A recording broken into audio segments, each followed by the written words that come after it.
Hello friends, இன்னைக்கு பன்னீர் white kurma பண்ண போறோம். இதுக்கு வந்து நான் 200 grams பன்னீர் எடுத்துர்க்கேன். இதை வந்து நம்ம கியூப்ஸா கட் பண்ணிக்கலாம். இதுக்கு அரைக்க வேண்டிய சில ingredients எல்லாம் இருக்கு. அதை நம்ம பார்த்துடலாம். இதுக்கு வந்து நான் ஒரு பெரிய வெங்காயம் எடுத்துர்க்கேன். ஒரு 2 டேபிள்ஸ்பூன் cashews எடுத்துர்க்கேன். முந்திரி, 1 இன்ச்சுக்கு இஞ்சி, ஒரு 5 பல் பூண்டு எடுத்துர்க்கேன். இதை வந்து எல்லாத்தையுமே சேர்த்து நம்ம அரைச்சிக்கலாம். இல்லை நீங்கள் தனித்தனியாக அரைச்சி நீங்கள் வதக்கினாலும் பரவாயில்ல. நான் இப்போ எல்லாமே வந்து சேர்ந்து அரைச்சிடுறேன். அதுக்கப்புறம் கொஞ்சம் தேங்காய் வந்து ஒரு அரை கப் எடுத்துருக்கேன். அது வந்து நம்ம தேங்காய் பால் எடுத்துக்கலாம். இப்போ எப்படி செய்கிறது நம்ம பார்க்கலாம். இப்போ நம்ம வந்து அரைச்சாச்சு, எல்லாத்தையும் இங்கே தேங்காய் பால் எடுத்தாச்சு. இது வெங்காயம், கேஷ்யூஸ், இஞ்சி பூண்டு பேஸ்ட். இப்போ வந்து இதை கட் பண்ணியாச்சு. இப்போ எப்படி வந்து நம்ம செய்யறதுன்னு நம்ம பார்த்துடலாம்.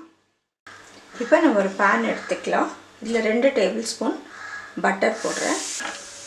இது ரொம்ப வந்து ஹை ஃப்ளேமில் வச்சு செய்யாதீங்க, ஏன்னா வந்து கலர் மாறிடுச்சுன்னா அதுக்கப்புறம் நமக்கு ஒயிட் குருமா வராது. இப்போ இந்த பட்டர் கரையிட்டோம். இப்போ 1 டீஸ்பூன் சீரகம், ஒரு அரை டீஸ்பூன் சோம்பு போடுறேன். ஒரு பட்டை 2 லவங்கம், ஏலக்காய், இது வந்து நம்ம போட்டுடலாம். இதை வந்து எல்லாம் மீடியம் ஃப்ளேம்லேயே பண்ணுங்கள். இப்போ நம்ம அரைச்சி வச்சுருக்கிற வெங்காய பேஸ்ட்டை வந்து நம்ம ஆட் பண்ணிக்கலாம். அதே போல் 2 பச்சை மிளகாயும் ஆட் பண்ணிக்கலாம்.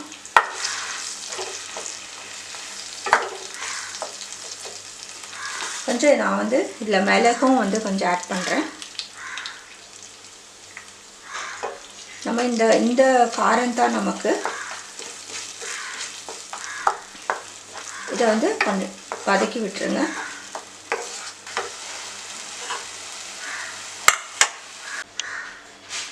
இப்போ ஒரு பேனில் வந்து கொஞ்சம் எண்ணெய் ஊற்றிருக்கேன். இப்போ இந்த பன்னீரை வந்து நம்ம ஃப்ரை பண்ணிக்கலாம் எண்ணெயில்.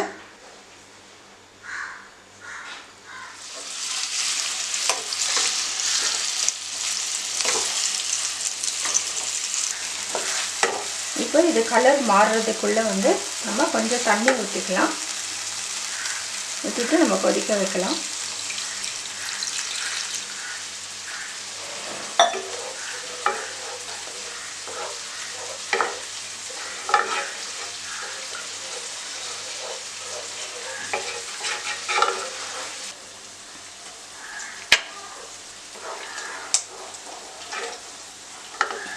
இது கொஞ்சம் பச்சை வாசனை போகிறதுக்காக தான் வந்து நம்ம கொதிக்க வைக்கிறது. நீங்கள் ரொம்ப வதக்குனீங்கன்னா வந்து அது கொஞ்சம் ப்ரௌன் ஆகிடுச்சுன்னா நமக்கு வந்து ஒயிட் குருமா வராது. இப்போ நம்ம இதில் உப்பு போட்டுக்கலாம். இப்போ வந்து இது நல்லா கொதிச்சிடுச்சு. நான் தேங்காய் பாலும் வந்து இதில் ஊற்றி விடுறேன்.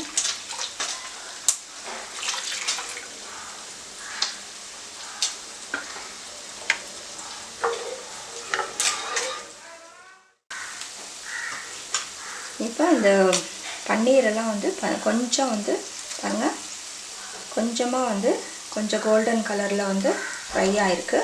போகிறோம், ரொம்ப ஃப்ரை பண்ண வேண்டாம். நீங்கள் ஃப்ரை பண்ணணுன்னு அவசியம் இல்லை, பட் ஆனால் வந்து கொஞ்சம் ஃப்ரை பண்ணி போட்டால் நல்லா தான் இருக்கும். இப்போ இதை வந்து நம்ம தனியாக எடுத்து வச்சிடலாம். கடைசியில் நம்ம வந்து பன்னீரை சேர்த்துக்கலாம்.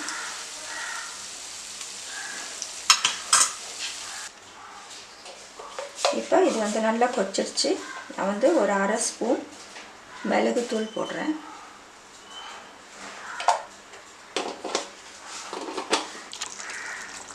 இப்போ எந்த திக்னஸ்க்கு உங்களுக்கு வந்து குருமா தேவையோ அந்த அளவுக்கு நீங்கள் வந்து கொதிக்க வச்சுக்கோங்க.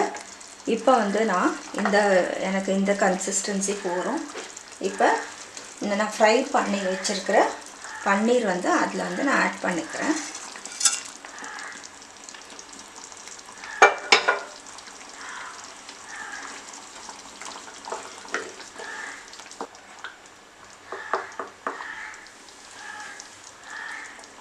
செக் பண்ணிக்கோங்க உப்பெல்லாம் சரியாக இருக்கான்னு.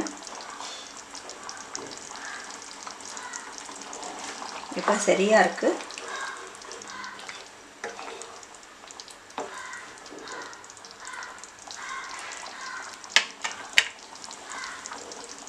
இப்போ நம்ம இதை எடுத்துடலாம். அவ்வளோதான். பன்னீர் ஒயிட் குருமா ரெடி ஆகிடுச்சு.